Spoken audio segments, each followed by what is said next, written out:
अस्सलाम वालेकुम व्यूअर्स, कैसे हैं आप? उम्मीद करती हूँ खैरियत से होंगे।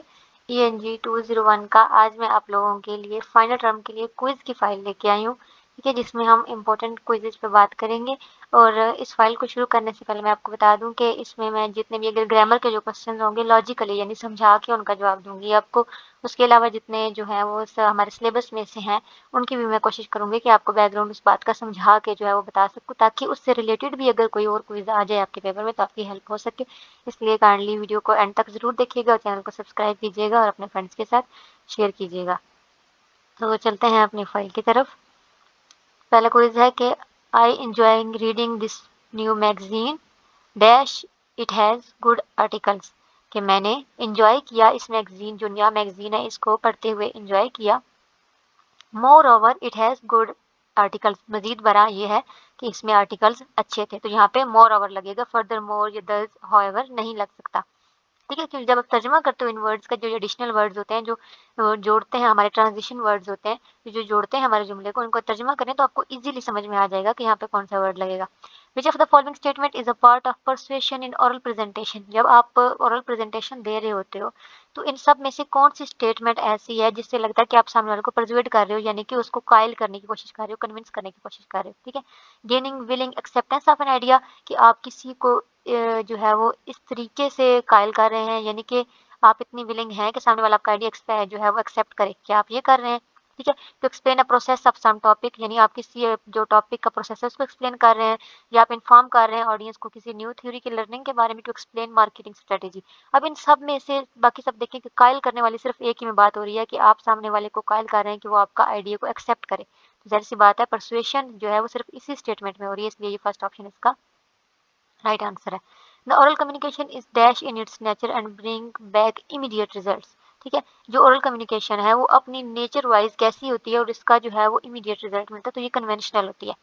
ठीक है, कन्वेंशनल होती है और इसका इमीडिएट रिजल्ट आपको मिलता है। उसके बाद कहते हैं table of contents, problem statements, graphs play a great role in promoting, यानी कि सारी चीज़ें जो है किस चीज़ को प्रमोट करती हैं। जब आपका कोई आपने स्टेटमेंट लिखी है, आपने एक लेटर, एक एप्लीकेशन, कुछ भी लिखा है, अगर उसमें आपने टेबल बनाया है कंटेंट का, उसमें प्रॉब्लम स्टेटमेंट लिखी है, ग्राफ्स वगैरह बनाया है, तो इस सब से क्या चीज़ प्रमोट हो रही है? आपकी कंटेक्स्ट की क्लैरिटी आ रही है, स्टाइल की आ रही है, ग्रामर की आ रही है, या स्ट्रक्चर की आ रही है। तो इन सारी चीज़ों से आपकी स्ट्रक्चरल क्लैरिटी आती है। आपने ग्राफ्स बनाए हैं, टेबल्स बनाए हैं, कंटेंट की प्रॉब्लम बाकायदा स्टेट करके लिखी है, तो इससे सामने वाले को आपकी स्ट्रक्चर यानी उसका जो ओवरऑल स्ट्रक्चर है उसकी क्लैरिटी मिलेगी। ठीक है, अगली चीज़ है कि यहाँ पे जो ये स्टेटमेंट है ये ट्रू है या फॉल्स है, तो implicit purposes means the purposes which is clearly stated. क्या इम्प्लिसिट पर्पस वो होते हैं जो क्लियरली स्टेटेड होते हैं? तो ऐसा नहीं है। एक्सप्लिसिट पर्पस वो होते हैं जो क्लियरली स्टेटेड होते हैं, और इम्प्लिसिट पर्पसेस जो होते हैं वो क्लियरली स्टेटेड नहीं होते हैं, इसलिए ये स्टेटमेंट फॉल्स है, रॉन्ग है। ये चलते हैं the role of a dash is to say how the organization or some part will act when confronted with a particular situation, कि जब कोई ऑर्गेनाइजेशन या उसके किसी हिस्से में कोई प्रॉब्लम होती है, कोई सिचुएशन क्रिएट हो जाती है, तो कौन है जो बताता है कि ऑर्गेनाइजेशन को ऐसा करना चाहिए। ठीक है, तो एडवाइजर तो नहीं बताएगा, कोऑर्डिनेटर भी नहीं बताएगा, इंप्लीमेंटर भी नहीं बताएगा, बल्कि डिसीजन मेकर जो उस ऑर्गेनाइजेशन का ओनर होगा, जो डिसीजन मेकर होगा, वो बताएगा कि इस प्रॉब्लम की सिचुएशन में ऐसे एक्ट किया जाए। ठीक है, तो ये डिसीजन मेकर का फैसला होगा, वो बताएगा कि सिचुएशन को कैसे हैंडल करना है। कहते हैं द रोल ऑफ सॉरी ये वही रिपीट है आगे, the job of dash is to carry out the decision that have been taken by the executive of an organization, यानी फैसला जो ऑर्गेनाइजेशन के एग्जीक्यूटिव इदारों ने ले लिया है उसको कैरी आउट यानी इम्प्लीमेंट करना किसका काम है।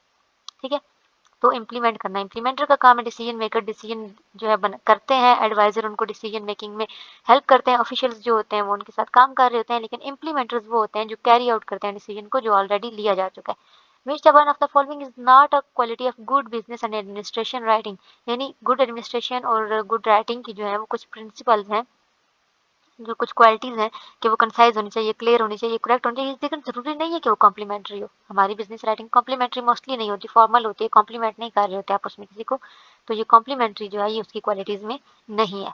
Dash accuracy refers to the proper coverage of your topics in appropriate detail, यानी किस एक्यूरेसी में ये आता है। एक्यूरेसी की हमने 3 टाइप्स पढ़ी है ना, तो तीनों टाइप्स में से कौन सी में टाइप जो है वो कि ये बात करती है कि आपके टॉपिक पे आपने एप्रोप्रिएट डिटेल देनी है। ठीक है, तो वह है हमारी डॉक्यूमेंट एक्यूरेसी। टेक्निकल में आपने टेक्निक्स पे बात करनी होती है, स्टाइलिस्टिक में आपने स्टाइलिस्टिक एक्यूरेसी देखनी होती है कि आपका स्टाइल एक्यूरेट होना चाहिए, लेकिन आपके अब डिटेल मुकम्मल देनी है, ये आपकी डॉक्यूमेंट एक्यूरेसी में आएगा। अगली चीज़ है कि ये गैप फिल करना है सूटेबल ट्रांजिशन वर्ड लगा के। कैरन इज रिच, कैरन जो है वो एक अमीर है। हर कजन कैट इज पुअर। अब उसका कजन कैट जो है वो पुअर है, तो दरमियान में ट्रांजिशन वर्ड कौन सा लगेगा? हाउएवर लगेगा, ताहम, यानी कि अदरवाइज भी नहीं आ सकता, ऑन द कंट्रारी कंट्रास्ट भी नहीं कर रहे हम, ठीक है। देयरफॉर का मतलब होता है इसलिए, तो ये भी नहीं आएगा, यानी क्योंकि उसके रिच होने की वजह से तो वो बिल्कुल पुअर नहीं है। तो हाउएवर यानी ताहम, यानी कि कैरन रिच लड़की है, ताहम उसका जो कजन है वो पुअर है। आगे चलते हैं हम। Umar is an unusually tall Sindhi. Umar जो है वो मतलब सिंधी जो है वो सिंधी भी है और लंबा लड़का, ठीक है। तो जब हमने जो बयास हैं वो हमने पढ़ी है, 22 लैंग्वेज जो हमने पढ़ी है वो 3 किस्म की हमने पढ़ी है, ठीक है। एक डिसेबिलिटी होती है, एक जेंडर होती है, एक एथनिक होती है। एथनिक से साथ रैशियल भी होता है, ठीक है। तो यहाँ पे यानी इखलाकी और उसके साथ रैशियल जो है वो उसकी बायस बयान किया जा रहा है, इस वजह से यहाँ पे एथनिक बायस आएगा। डिसेबिलिटी नहीं बयान की जा रही, लंबा होना डिसेबिलिटी नहीं है, ना ही जेंडर पे बात हो रही है, यानी कि मर्द और औरत इस तरह की बात नहीं हो रही। तो यहाँ पे एथनिक बायस पे बात की जा रही है, इस वजह से ये एथनिक बायस में आएगा। Email messages typically take the form of memorandum. जो ईमेल मैसेजेस होते हैं मोस्टली वो मेमोरेंडम के फॉर्म में होते हैं। ईमेल्स हम करते हैं ना जब हम काम कर रहे हैं एक ऑर्गेनाइजेशन में, तो एक जो है वो दूसरे को मेल्स भेज रहा होता है, तो मोस्टली वो क्या होता है, मेमोरेंडम। मेमोरेंडम बस रिटर्न होता है, और मेल्स जो है मोस्टली हम जो है वो इसमें कंप्यूटर के फॉर्म में यानी अपनी मैसेज के फॉर्म में भेज देते होते हैं, ठीक है। तो मेमोरेंडम जो होते हैं वो पेपर पे प्रिंट हुए होते हैं मोस्टली।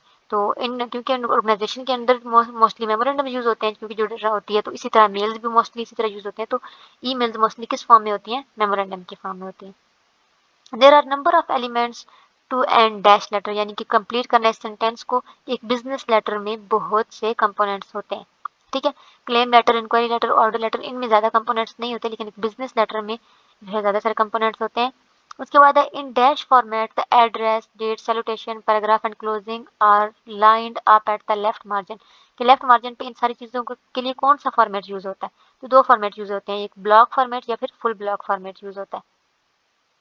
अगला है dash minutes are often required by federal, state और local by law by laws, charters और रेगुलेशंस इन एनी ऑर्गेनाइजेशन। यानी जो हमारे फॉर्मल इदारे हैं, ठीक है, फेडरल हो गई, स्टेट हो गई, लॉ के इदारे हो गए, इन सबको कौन से मिनट्स चाहिए होते हैं? अब मिनट क्या होता है? मिनट यानी कि एक ऑर्गेनाइजेशन अगर कोई मीटिंग कर रही है, तो मीटिंग से पहले जो चीज़ डिस्ट्रीब्यूट की जाती है ना, कि उस मीटिंग की डिटेल्स, किस मीटिंग में किस चीज़ के बारे में बात होगी, वो उस मीटिंग का एजेंडा होता है, ठीक है। और जो मीटिंग के बाद डिटेल्स लिखी जाती है ना, कि इस मीटिंग में ये बात हुई, इतने लोग आए थे, इतने टाइम की मीटिंग थी, वो सारी उसे मिनट्स बोलते होते हैं।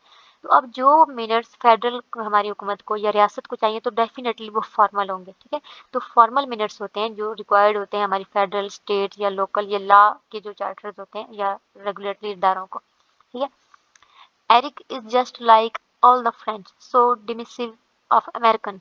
अब इस सेंटेंस में आप देखें कि जेंडर पे बात नहीं हो रही, डिसेबिलिटी पे भी बात नहीं हो रही। वो कहते हैं कि बिल्कुल मैं तो फ्रेंड्स की तरह वो दिखती है, ठीक है, तो अमेरिकन की तरह नहीं दिखती। तो यहाँ पे रेशियल बायस पे बात हो रही है, तो ये रेशियल बायस है इसका। इसके बाद select the right option to fill in the blanks. The children forgot their homework. बच्चा अपना होमवर्क भूल गया। Dash the teacher was angry to with them so, मतलब इस वजह से, सो टीचर ने उस पर गुस्सा किया क्योंकि वो अपना होमवर्क भूल गया था। आगे choose the correct option from the following. At the bottom of the last page of the business letter, business letter के लास्ट पेज के बिल्कुल आखिर में डैश में show who type the letter whether any material is enclosed with the letter और who is receiving a copy of the letter. ये सारी चीजें जो लिखी जाती हैं एंड पे, ये क्या होती हैं? ये एंड नोटेशंस होती हैं, ये क्लोजिंग फ्रेज नहीं होते। Front matter been the body में ये एंड नोटेशंस होती हैं कि कौन खरीद, ये किसने लिखा है, किसकी तरफ जाएगा, कौन रिसीव करेगा, और जो साथ मटेरियल जुड़ा हुआ है वो कौन कौन सा है। तो ये जो सारी लिखी जाती हैं ये एंड नोटेशंस में लिखी जाती हैं, ठीक है। कहते हैं एजेंडा क्या होता है? An agenda is the simple list of topics to be discussed. ये मैंने पहले भी अभी आपको बता दिया कि एजेंडा वो होता है कि जब आपने कोई मीटिंग करनी है तो उससे पहले आपने टॉपिक्स की लिस्ट बना देते हैं कि ये टॉपिक्स डिस्कस किए जाएंगे, उसे एजेंडा बोलते हैं। तो यहाँ पे इसका आंसर टॉपिक्स होगा। Dash in dash section of application letter state that you are applying for specific job और टाइटल और फील्ड।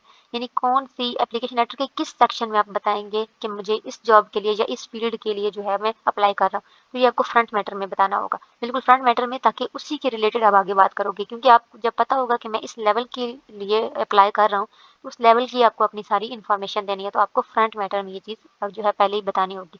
कहते हैं step by step presentation of facts in a report known as dash order. जब आप step by step कोई चीज़ बताते हो तो यानी कि आप सीक्वेंस बता रहे हो, सीक्वेंस के तरीके से, तो वो सीक्वेंशियल ऑर्डर होता है। आगे चलते हैं। Desire is one of the 4 phases of एडा प्लान। हाँ जी, एडा प्लान में डिजायर शामिल है, ठीक है। अटेंशन, इंटरेस्ट, डिजायर और एक्शन, 4 होते हैं, तो इनमें डिजायर शामिल है, तो ये ट्रू है। आगे चलते हैं। अगला है always construct a message which address the dash needs to the customer, यानी कि ऐसा मैसेज लिखें जिसमें ओवरऑल नीड्स जो कस्टमर की हैं उन सब पे बात हो रही हो, तो ऐसा मैसेज कंस्ट्रक्ट किया जाए, तो ओवरऑल आएगा इसमें। Which of the following is the method to communicate bad news of the customer, कि जब किसी कस्टमर को अपने बैड न्यूज देनी है तो उसके लिए कौन सा मेथड यूज होता है, तो उसके लिए आपने यहाँ पे इन्होंने मेथड्स बताए हैं कि avoid over emphasising the positive aspect, के बहुत ज़्यादा पॉजिटिविटी पे भी जोर नहीं देना, D emphasising the bad news, ऐसा भी नहीं करना कि बिल्कुल डी एम्फसाइज कर दिया जाए बैड न्यूज़ को कि मतलब वो कोई इंपॉर्टेंट ही नहीं है, avoid blunt statement likely to offend, कि बिल्कुल सीधा सा बोल दिया जाए कि जी ये बात हो गई है, ठीक है। तो ये सारी चीज़ें जो हैं ये यूज़ की जाती हैं, ये सारे मेथड्स यूज़ किए जाते हैं, इसलिए इसका जवाब ऑल ऑफ द अबव है, यानी इन सारी चीज़ों का ख्याल रखा जाएगा।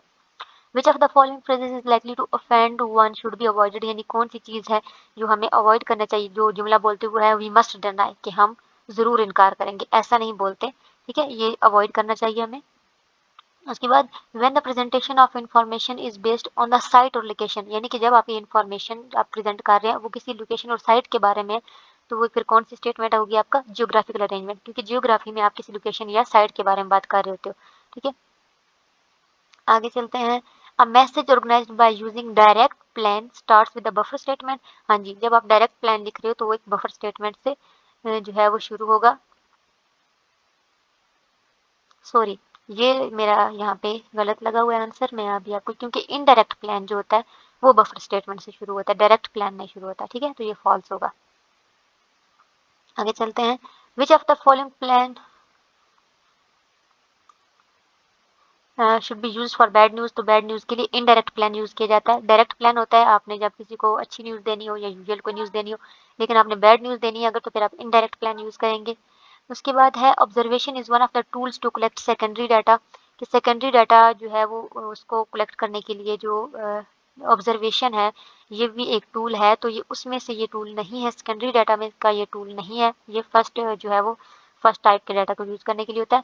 What is the chief advantage of pictograph, pictograph का चीफ एडवांटेज क्या है, it is use to symbolize concretely the quantities you are talking about in the paragraph of the graph, जो पिक्टोग्राफ होता है इसमें ये होता है कि आपने ग्राफ बनाया होता है किसी चीज का, तो उसमें उस चीज की पिक्चर्स दी होती हैं, अच्छा ये चीज इस महीने में इतनी बिकी, यानी 3 किलो, तो आप 3 किलो के लिहाज से उसकी मतलब उस चीज की पिक्चर्स लगाएं, अगले महीने 5 किलो बिकी तो वही उसकी थोड़ी क्वांटिटी ज्यादा कर देंगे, यानी इस तरीके से आपने पिक्टोग्राफ बनाया, तो कहते हैं कि क्लियरली आप क्वांटिटी जो है वो सिंबलाइज कर सकते हैं, ठीक है, कि जिसमें आप ग्राफ के बारे में, जिस ग्राफ में जिस चीज के बारे में बात करें उसकी क्वांटिटी जो है वो बहुत कंक्रीटली, बहुत स्पेसिफिक तरीके से सिंबलाइज हो जाती है, तो ये इसका चीफ एडवांटेज है, क्वांटिटी बिल्कुल आसानी से समझ आ जाती है। उसके बाद है hardware functional specification as a rule should contain dash characteristics, ठीक है, कि जो हार्डवेयर फंक्शनल स्पेसिफिकेशन है एज अ रूल वो उनमें क्या क्या कैरेक्टरिस्टिक्स होनी चाहिए, तो फिजिकल तो मस्ट होनी चाहिए, क्योंकि वो हार्डवेयर और हार्डवेयर वही चीज़ें होती हैं जिनको हम छू सकते हैं, तो फिजिकल कैरेक्टरिस्टिक्स उसमें मस्ट होनी चाहिए, ये एक रूल के तौर पर चीज़ है।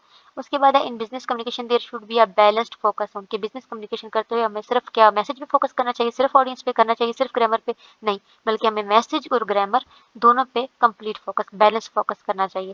कहते हैं dash specification from the basis of highly precise design specification, यानी कौन सी जो स्पेसिफिकेशन है उस पे बहुत ज़्यादा रिलाई करती है डिज़ाइन स्पेसिफिकेशन, तो फंक्शनल जो है वो फंक्शनल, जब हम फंक्शनल स्पेसिफिकेशन लिखते हैं तो हम लिखते हैं कि ये जो चीज़ हम बनाई जा रही है इसमें ये फंक्शन करने की एबिलिटी होनी चाहिए, ठीक है, तो फंक्शनल अगर स्पेसिफिकेशन लिख ली जाए तो फिर उसके हिसाब से ही जो है वो डिज़ाइन स्पेसिफिकेशन, क्योंकि जितनी उसमें एबिलिटी होनी चाहिए उस हिसाब से उसका डिज़ाइन बनेगा ना, ठीक है, तो यहाँ पे फंक्शनल स्पेसिफिकेशन आएगा। Turning verbs into nouns is called nominalization, जब वर्ब्स को हम नाउन में कन्वर्ट करते हैं तो उसको क्या कहते हैं, नॉमिनलाइजेशन बोलते होते हैं।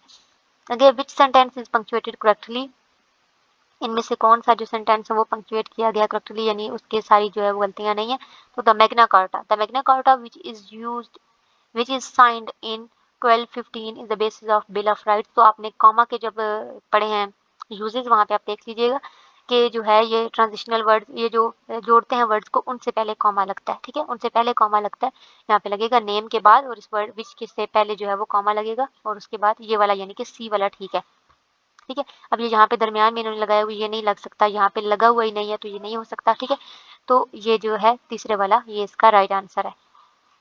अब इन एडिशन ये किस वर्ड की है, ये ट्रांजिशनल वर्ड की है, यानी कि वर्ड्स को जोड़ती है, ट्रांजिशन पैदा करती है दो जुमलों में, तो ये ट्रांजिशनल वर्ड की एग्जांपल है। उसके बाद है choose the correct option, David one the fight even though he was smaller in size, के डेविड जो है वो जंग जीत गया इवन दो हालांकि हालांकि he was smaller in size, वो साइज में छोटा था। ये इसका डी वाला आंसर इसका राइट आंसर है। A dash uses rectangles and lines to present arrangement of people, department in an organization। यानी किसी भी ऑर्गेनाइजेशन के डिपार्टमेंट्स और पीपल्स की अरेंजमेंट को प्रेजेंट करने के लिए वो कौन सी चीज़ है जिसमें रेक्टेंगल्स और लाइंस यूज होती है। तो ऑर्गेनाइजेशनल चार्ट वो चीज़ है जिसमें जो है वो लाइंस और रेक्टेंगल्स यूज होते हैं। From the following pairs of sentence, select one of the following is free of Degling modifier। Degling modifier का हमने ये पढ़ा था, मॉडिफायर्स होते हैं कि कुछ नाउन्स के मॉडिफायर्स होते हैं जो नाउन्स को मॉडिफाई कर रहे होते हैं, यानी उसको एक्सप्लेन कर रहे होते हैं। कुछ होते हैं एडवर्ब्स के, ठीक है, कुछ वर्ब्स के। तो जो डेगलिंग मॉडिफायर ये है कि जो गलत मॉडिफायर हो, ठीक है, जो आपके वर्ब को उल्टा जो है वो उसको कंफ्यूज कर रहा हो, तो वो होता है डेगलिंग मॉडिफायर। तो यहाँ पे ये देखें, standing on the balcony the ocean view was magnificent, ठीक है। तो यहाँ पे ये जुमला क्लियर है, वो कहता है ना फ्री ऑफ डेगलिंग मॉडिफायर, कि जब बालकनी पे खड़े हुए जो समंदर का नज़ारा था वो बहुत अच्छा था, शानदार था, ठीक है, ये समझ में आ रहा है। अब ये देखें ना, standing on the balcony, balcony पे खड़े हुए, we had a magnificent ocean view, कि हमने शानदार नज़ारा किया ओशन व्यू को। ये गलत है क्योंकि हम यहाँ पे बात कर रहे हैं कि मतलब इनडायरेक्टली बात हो रही है, इस वजह से यहाँ पे ये वाला डी वाला ऑप्शन इसका राइट ऑप्शन होगा।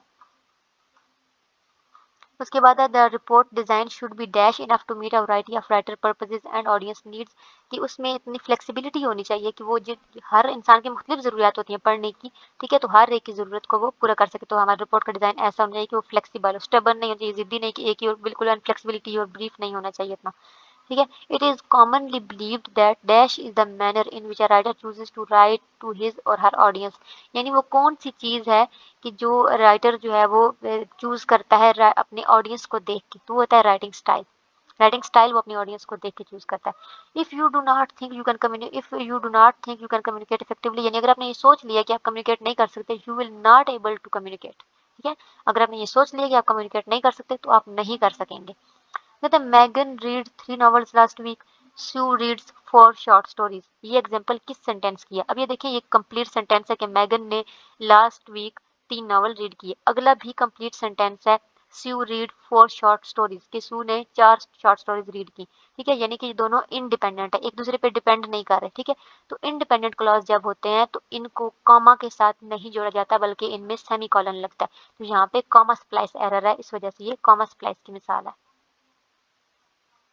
आगे है writers dash are is overall views on the progress of your work, यानी राइटर जब राइटर के कौन से जो है वो हिस्सा, उसके लिखने का कौन सा हिस्सा जो होता है उसके ओवरऑल व्यूज होते हैं, तो वो उसके कंक्लूजन में होते हैं, ठीक है। एनालिसिस में तो अभी वो बयान कर रहा होता है, स्टेट में उसकी हालत बयान कर रहा है, एनालिसिस में वो तजिया कर, इंट्रो में तो इंट्रो दे रहा है, लेकिन कंक्लूजन में उसके ओवरऑल व्यूज शामिल होते हैं किसी भी काम के प्रोग्रेस के।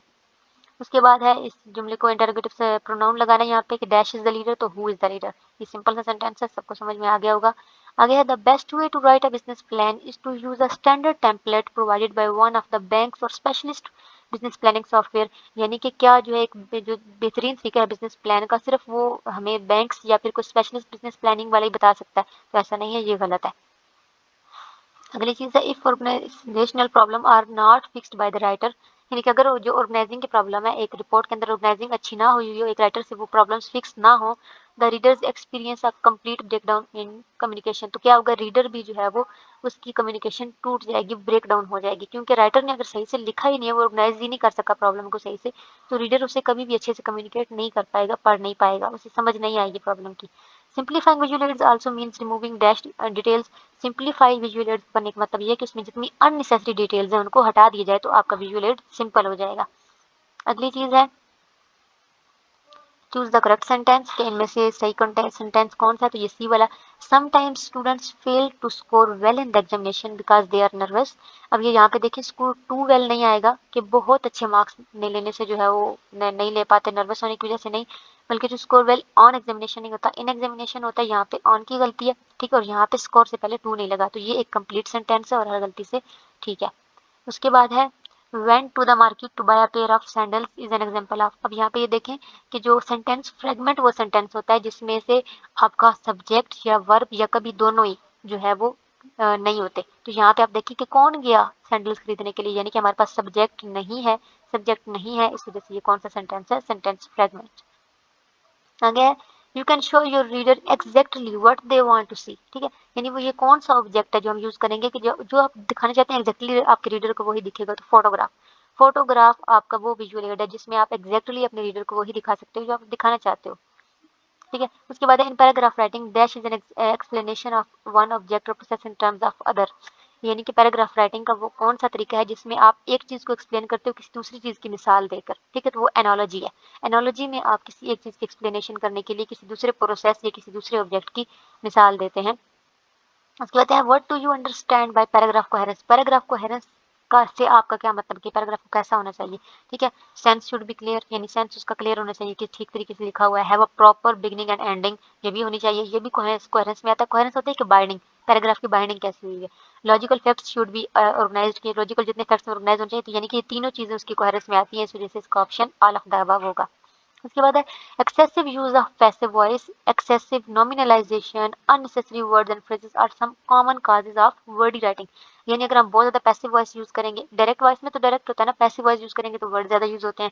एक्सेसिव नॉमिनलाइजेशन अगर हम करेंगे कि वर्ब्स को हम नाउन्स जो है वो नाउन्स में अगर कन्वर्ट करेंगे बहुत ज्यादा, या अननेसेसरी वर्ड यूज करेंगे, तो इससे क्या होगा, हमारी राइटिंग क्या हो जाएगी, वर्डी हो जाएगी। तो ये वर्डी इसका ऑप्शन होगा। उसको पता है met with the people, met with the people, अब ये कौन है, कौन मिला लोगों से, यानी कि हमारे पास इसका सब्जेक्ट नहीं है, कौन मिला लोगों से, तो ये कौन सा जुमला हो गया, ये पहले भी हमारे पास किसी तरह की जुमला आया था, तो ये सेंटेंस फ्रेगमेंट है। उसके बाद ये पहले ही बात हो चुकी है कि वो कौन सा जो है वो विजुअल एड है जो रेक्टेंगल्स और लाइंस को यूज करता है और जो है वो प्रेजेंट करने के लिए लोगों को, डिपार्टमेंट्स को, तो वो ऑर्गेनाइजेशनल चार्ट है।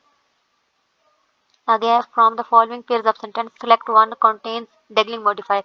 पहले था कि फ्री ऑफ डेगलिंग मॉडिफायर हमने बताना था, और अब हमने डेगलिंग मॉडिफायर बताना है, तो तब हमने ये किया था the ocean view was magnificent, तो डेफिनेटली अब ये वाला होगा we had magnificent ocean view, तो ये डी वाला इसका राइट आंसर है। ठीक है, which of the following components is an optional addition in the front of matter of analysis report, यानी कौन सी चीज है जो ऑप्शनल है इसके फ्रंट मैटर में यूज करने के लिए, तो लिस्ट ऑफ सिंबल्स जो है ये ऑप्शनल है, बाकी सारी चीजें मस्ट यूज होती हैं एक रिपोर्ट में, लेकिन क्या है कि लिस्ट ऑफ सिंबल्स ये ऑप्शनल है। उसके बाद है choose the correct sentence, where is the person whom you wanted to see, where is the person which you want to see, where is the person which you wanted to see, where is the person which you wanted to see, ठीक है। तो इसका ये second वाला option correct option है। whether from the following pairs of sentence select one contains dealing modifier, again ये repeat हुआ है कि we had a magnificent ocean view, ये वाला डी वाला इसका करेक्ट ऑप्शन है। Dash is the problem of not being able to think something to write about और not being able to finish story poem, यानी आप कुछ लिख रहे हैं और लिखते लिखते आप अचानक अगर रुक जाते हैं और आप उस स्टोरी को, उस पोएम को फिनिश नहीं कर पाते, आप कुछ सोचने लग जाते हैं, आपको समझ ही नहीं आता मैं क्या करूं, तो ये कौन सी प्रॉब्लम है, इसे राइटर्स ब्लॉक कहते हैं, यानी लिखते लिखते अचानक से स्टक हो जाना, ये राइटर्स ब्लॉक है। जिन लोगों ने मेरे शॉर्ट लेक्चर्स लिए हैं उन्होंने ये कंसेप्ट अच्छे से समझे होंगे, वहाँ पे मैंने अच्छे तरीके से राइटर्स ब्लॉक और इसके आगे से इसकी वजूहात कि क्यों होता है राइटर्स ब्लॉक बहुत कंप्लीट तरीके से बताया था। और अगर किसी आप लोगों जो मेरी वीडियो ये देख रहे हैं और उन्होंने अगर अभी तक मेरे लेक्चर्स नहीं लिए, तो वो मेरे शॉर्ट लेक्चर्स थे, उनके मैं डिस्क्रिप्शन में लिंक दे दूंगी, वहाँ से ले सकते हैं। और उसके अलावा मैंने सब्जेक्टिव की भी एक फाइल बनाई है जिसमें इंपॉर्टेंट क्वेश्चंस हैं सारे जितने भी पेपर्स के लिहाज से, तो वो फाइल का भी मैं डिस्क्रिप्शन में लिंक दे दूंगी, वो भी जरूर देख लीजिएगा, पेपर्स में आपको हेल्प होगी। आगे चलते हैं, writers dash are overall views on the progress of your work, तो राइटर के जो कंक्लूजन होता है किसी बात का वही उसका ओवरऑल व्यू होता है आपकी प्रोग्रेस पर। In dash pronoun case the pronoun function as possessor, कि प्रोनाउन किस केस में पोजेसर के तौर पर जो है वो फंक्शन करता है, तो पॉजेसिव नाउन में जब वो सब्जेक्टिव होता है तो वो सब्जेक्ट के तौर पे करता है, जब ऑब्जेक्ट होता है तो ऑब्जेक्टिव के तौर पर करता है, तो जब पॉजेसिव होता है तब वो पोजेसर के तौर पे एक्ट करता है, फंक्शन करता है। उसके बाद the title page of a report should be dash from top to bottom left to right, तो जो पेज टाइटल पेज है वो बैलेंस्ड होना चाहिए top to bottom left to right. उसके बाद है choose the correct option, he asked his teacher, उसने अपने टीचर से पूछा whether he might go home, कि क्या वो घर जा सकता है, as he had finished the assign work, क्योंकि उसे जो काम जो असाइन किया गया था वो कर चुका है। तो देखिए कि यहाँ पे आप इसका जो है वो देख लें कि इसका टेंस के हवाले से ये चीज़ की गई है, ठीक है, कि उसने पूछा कि जो काम उसे दिया गया था वो कर चुका है, क्योंकि ये सारा पास्ट में बात हो रही है, तो इस वजह से इसका ये डी ऑप्शन है।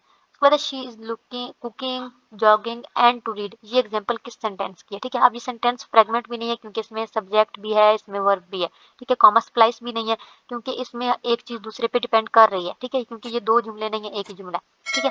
उसके बाद चॉपी सेंटेंस भी नहीं है, तो चॉपी सेंटेंस होता है बहुत शॉर्ट सेंटेंस, लेकिन लैक ऑफ पैरेललिज्म है वो इस वजह से कि देखिए she likes to read cooking and jogging होना चाहिए था, कि आखिर में टू रीड करके इन्होंने जो एक पैरेललिज्म होती है, एक जो सीक्वेंस होती है जुमले की, वो खराब कर दी है, ठीक है। तो ये कौन सा सेंटेंस है, लैक ऑफ पैरेललिज्म का प्रॉब्लम है इसमें।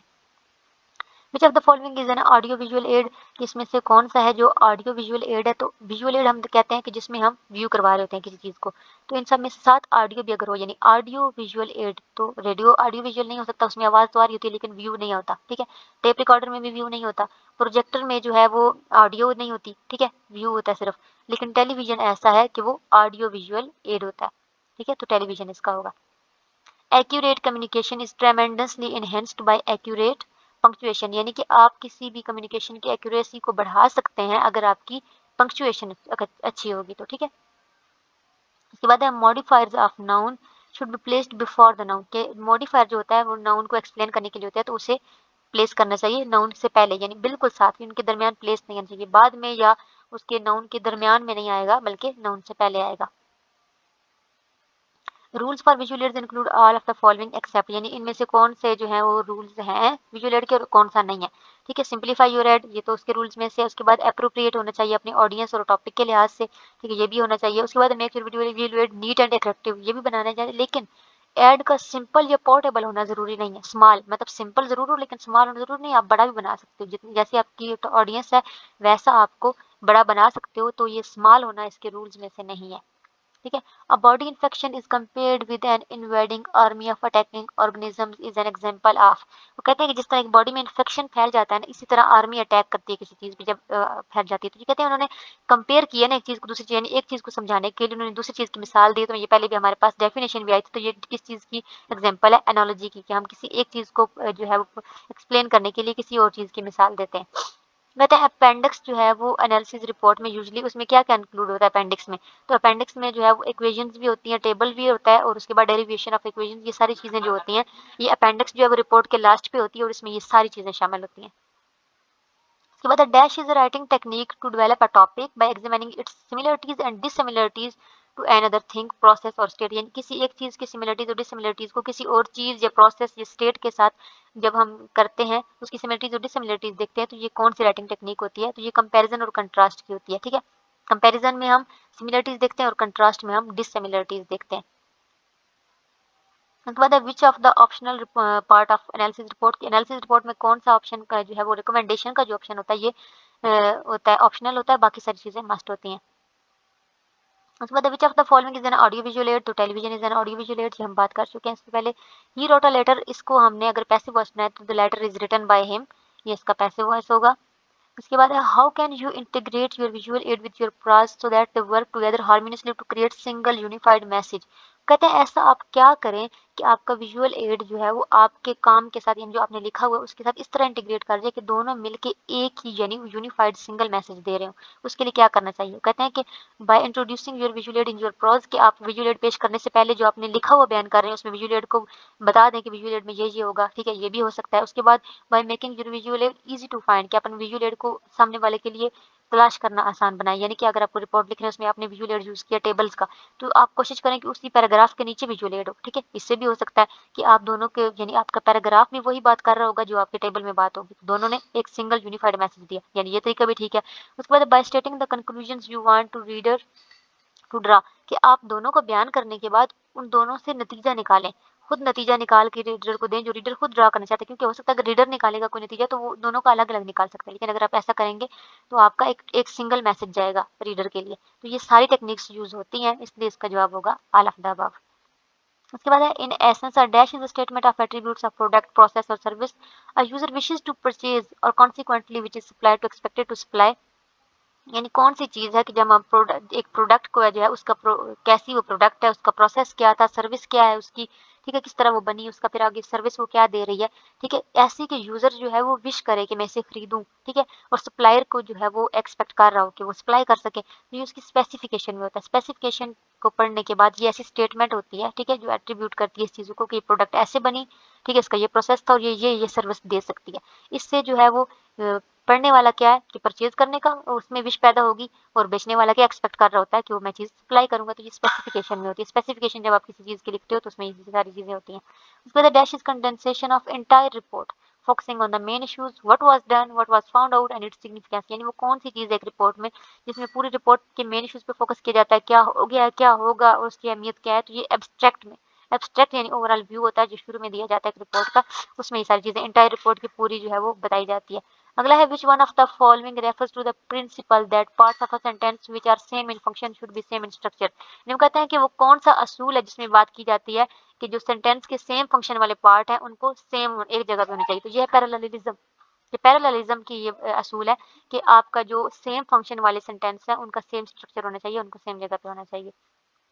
उसके बाद what is the excellent tool for group of details facts in the concise और रीडेबल फॉर्म, यानी कौन सा जो है वो टूल जो है वो यूज होता है कि आपकी जो रीडेबल फॉर्म में आप और कंसाइज तरीके से डिटेल फैक्ट्स दे सको। तो टेबल, ठीक है, ड्राइंग को रीड नहीं किया जा सकता, फ्लो चार्ट को भी रीड नहीं किया जाता, डायग्राम को भी, ठीक है, क्योंकि वो सारी चीजें उनमें डायग्राम्स बनी होती हैं। लेकिन टेबल ऐसी चीज है जिसमें कंसाइज, जो कंसाइज भी होता है कि डिटेल फैक्ट्स को आप टेबल में बता दिया, और रीडेबल भी होता है जिसको आप रीड करते हो। तो इसका जवाब क्या होगा? Table. The sentence in which two independent clauses run together without a conjunction or punctuation between them is called। तो यहाँ पे ये डेफिनेशन है ये फ्यूज्ड सेंटेंस की। हम कहते हैं जब दो इंडिपेंडेंट क्लॉज यानी दो मुकम्मल जुमले जो एक दूसरे पे डिपेंड नहीं कर रहे, अगर उनको विदाउट एनी कंजक्शन के कोई अपने दरमियान में एंड, सो और ऐसा वर्ड भी नहीं लगाए और कोई पंक्चुएशन भी नहीं लगाई, कोई कॉमा, कोई सेमीकोलन, कोई कॉलन भी नहीं लगाया, अगर इकट्ठा लिख दिया जाए तो ये कौन सा सेंटेंस होता है? Fused sentence. उसके बाद अगला है the programmer kicked the terminal. तो ये कौन सा जुमला है? प्रोग्रामर हमारा सब्जेक्ट हो गया, किक्ड हमारा वर्ब हो गया और टर्मिनल हमारा ऑब्जेक्ट, यानी कि ये एक मुकम्मल सिंपल जुमला है सब्जेक्ट, वर्ब और ऑब्जेक्ट का। उसके बाद it is commonly believe that dash is the manner in which writer chooses to write और हिज और हर ऑडियंस के अपने ऑडियंस के लिहाज से चूज करता है। तो वो राइटिंग स्टाइल एक जो है राइटर वो चूज करता है अपनी ऑडियंस के लिहाज से। Dash is use in paragraph to provide instances that clarify topic statement, यानी कौन सी चीज प्रोग्राफ पैराग्राफ में यूज होती है जो क्लैरिफाई करती है आपकी टॉपिक स्टेटमेंट को। तो एग्जाम्पलिफिकेशन, एग्जाम्पलिफिकेशन एक ऐसा तरीका है कि जो आप क्लैरिफाई करता है, वजाहत देता है आपकी टॉपिक स्टेटमेंट की, अगर ये तरीका यूज किया जाए तो। Visual aids should be dash with your prose to create single unified message, कि आपके विजुअल एड्स को क्या होना चाहिए आपकी राइटिंग के साथ कि दोनों सिंगल और यूनिफाइड मैसेज दिए जाए। तो ये ऊपर बात हो चुकी है कि इंटीग्रेट होना चाहिए इन दोनों को, इंटीग्रेटेड जितने होंगे मिले हुए एक साथ तो वो दोनों मिलकर एक सिंगल और यूनिफाइड मैसेज देंगे अपने रीडर को। उसके बाद the dash contains an analysis of technical issues important to the report, यानी कौन सी चीज़ है जिसमें टेक्निकल इश्यूज जो है वो लिखे होते हैं। तो वो ग्लॉसरी में, यानी ग्लॉसरी में आपने जो एब्रीविएशन यूज़ किए हैं, जो जितनी भी टेक्निकल टर्म्स यूज़ किए हैं उनकी वजाहत होती है जो एंड पे ग्लॉसरी बनाई जाती है, ठीक है। उसके बाद है in which of the following section will you place derivation of equation. Derivation of equation किस सेक्शन में होती हैं? ये अपेंडिक्स में होती हैं, यानी tables of raw data, equations, derivations, ये सारी चीज़ें उस अपेंडिक्स में होती हैं। उसकी sorry, excessive use of modifiers some time creates, जब बहुत ज्यादा आप मॉडिफायर्स यूज कर देते हो तो उससे क्या होता है? एम्बिगिटी, यानी कि कंफ्यूजन क्रिएट होती है उसके साथ। then dash is condensation of entire report focusing on the main issue, what was done, what was found out and its significance, यानी वो कौन सी चीज़ है जिसमें पूरी रिपोर्ट का मेन इश्यूज क्या हो चुका है, क्या होगा, उनकी क्या अहमियत बयान की जाती है, तो वो एब्स्ट्रैक्ट में बयान की जाती है। जो चीज़ है visual aids should be selected by carefully considering the, यानी क्या क्या चीज़ें कंसिडर करने के बाद हमें विजुअल एड सेलेक्ट करने चाहिए, ठीक है, कि theme of the speech and size of the room, कि हमने स्पीच का थीम देखना है और साइज देखना है, या फिर हमने स्पोर्टिंग मटेरियल देखना है कि हमारा स्पोर्टिंग मटेरियल क्या है, रीजन क्या है बात करने का, क्लेम हमारे पास क्या क्या है, यानी कि एविडेंस कौन कौन से, ठीक है, या फिर हमें ये देखना है कि ऑडियंस कैसी है मेरी और पर्पस क्या है मेरी बात करने का। जाहिर सी बात आप विजुअल एड वो यूज करोगे कि जो मेरी ऑडियंस को समझ आए और मेरी बात करने का मकसद क्या है, यानी ये दो चीजें अगर आपको पता होंगी तो उस लिहाज से आप अपना विजुअल एड करोगे, बाकी सारे ऑप्शन गलत है। In business communication there should be a balanced focus on message and grammar, यानी आप जब कम्युनिकेशन कर रहे हो तो मैसेज और ग्रामर दोनों पे आपका कंप्लीट फोकस होना चाहिए, बैलेंस्ड फोकस होना चाहिए। पता है कि स्केड्यूल चार्ट कौन सा होता है जिसके मेजर स्टेप्स क्या होते हैं, कि मेजर स्टेप्स बताता है प्रोजेक्ट के कि ये इसके मेजर स्टेप्स हैं, और ये भी बताता है कि कौन सा स्टेप कब होगा। स्केड्यूल चार्ट में यही होता है ना, ये बताया जाता है कि आज इतना काम होगा, कल इतना होगा, स्केड्यूल में तो यही बताया जाता है। तो ये इसका डी ऑप्शन राइट है कि एक प्रोजेक्ट के मेजर स्टेप्स बता देता है कि ये काम होंगे, और फिर ये भी बताता है कि when they will be performed, कि कब कौन सा काम परफॉर्म किया जाएगा। Dash is a quick checking for errors, तो एरर्स की क्विक चेकिंग के लिए कौन सी चीज यूज होती है? तो प्रूफ रीडिंग यूज होती है, रीडिंग से नहीं, एडिटिंग भी नहीं। एडिटिंग की एक टाइप है प्रूफ रीडिंग में एरर्स चेक किए जाते हैं, ठीक है, तो ये प्रूफ रीडिंग इसका करेक्ट आंसर है। उसके बाद it includes derivation of equations, table of raw data, simple equation and so forth, यानी ये सारी चीजें किसमें यूज होती हैं? जो है अपेंडिक्स में होती हैं। उसके बाद है dash technique is used in paragraph development to establish a series of events, यानी कौन सी टेक्निक है पैराग्राफ राइटिंग की जिसमें हम एस्टेब्लिश करते हैं इवेंट्स की सीरीज बनाते हैं, ठीक है, कि पहले ये हुआ था फिर ये हुआ था, ठीक है, कि रीडर्स को जब हम बता रहे होते हैं कि ये हुआ था तो उसमें जब हम सीरीज बनाते हैं तो ये नरेशन टाइप है एक पैराग्राफ राइटिंग की, ये उसकी डेफिनेशन लिखी हुई है, ठीक है। नरेशन में ये चीज़ यूज़ होती है कि हम सीरीज बनाते हैं इवेंट्स की। तो कहते हैं गनिंग फॉग इंडेक्स एक टेस्ट डिज़ाइन किया गया जिससे ये मेजर किया जाता है कि एक सिंपल जो सैंपल बनाया गया इंग्लिश राइटिंग का जो एक पैराग्राफ लिखा गया उसकी रीडेबिलिटी कितनी है। तो जी हाँ जी, ये ट्रू है क्योंकि इसी इसमें बाकायदा वो मेरे अपने उसमें मेरे शॉर्ट लेक्चर में बाकायदा मैंने इस टेस्ट को जो है वो पूरा डिफाइन किया कि किस तरीके से टेस्ट किया जाता है कि मतलब पूरे डिटेल से, ठीक है। तो यहाँ पे सिर्फ मैं ये बता देती हूँ कि यहाँ जी ये रीडेबिलिटी एक भी सिंपल जो आपने सैंपल लिखे इंग्लिश राइटिंग का उसकी रीडेबिलिटी मेजर करने के लिए ये जो है ये टेस्ट किया जाता है gunning fog index. While using specialized visual aids, you need to consider the readers कि आप जब अपने visual aids specialized यूज़ करने लगे तो आपको सबसे पहले क्या देखने की ज़रूरत है कि रीडर्स की क्या चीज़, आपने रीडर की जगह नहीं देखनी, वो वेल बींग है या नहीं देखना, फाइनेंस भी नहीं देखना, आपको रीडर का नॉलेज देखना है कि मैं वो विजुअल एड यूज़ करूँ जो मेरे रीडर को समझ आ जाए। तो आपने क्या कंसिडर करना है, रीडर का नॉलेज। उसके बाद है what is the requirement specification. Requirement specification क्या होती है कि अच्छा यहाँ पे फॉर्म द हाईली प्रिसाइज जो है यहाँ पे ये डिज़ाइन, ये तो फंक्शनल की में यहाँ पे ये डेफिनेशन लिखी हुई है फंक्शनल स्पेसिफिकेशन की, और ये लिखी हुई है टेस्ट स्पेसिफिकेशन की, और ये है attempt of marketing people to specify what the market is looking for. Requirement specification में ये देखा जाता है कि उस चीज़ की रिक्वायरमेंट क्या है, कि लोग मार्केट में उस चीज़ को तलाश कर रहे हैं या नहीं। यानी कि हम जब कोई प्रोडक्ट बनाने लगते हैं तो सबसे पहले हम रिक्वायरमेंट स्पेसिफिकेशन करते हैं कि मार्केट में उस चीज़ की डिमांड है या नहीं, क्या रेट चल रहा है क्या है। तो रिक्वायरमेंट स्पेसिफिकेशन में ये सारी चीज़ें होती हैं। उसके बाद है while writing your business proposal you should have sufficient information about the particular dash you are going to adopt। यानी जब आपने कोई बिजनेस प्रपोजल लिख रहे हैं तो आपको मुकम्मल नॉलेज होना चाहिए अपने फॉर्मेट के बारे में जो आप यूज़ करने जा रहे हैं, ठीक है।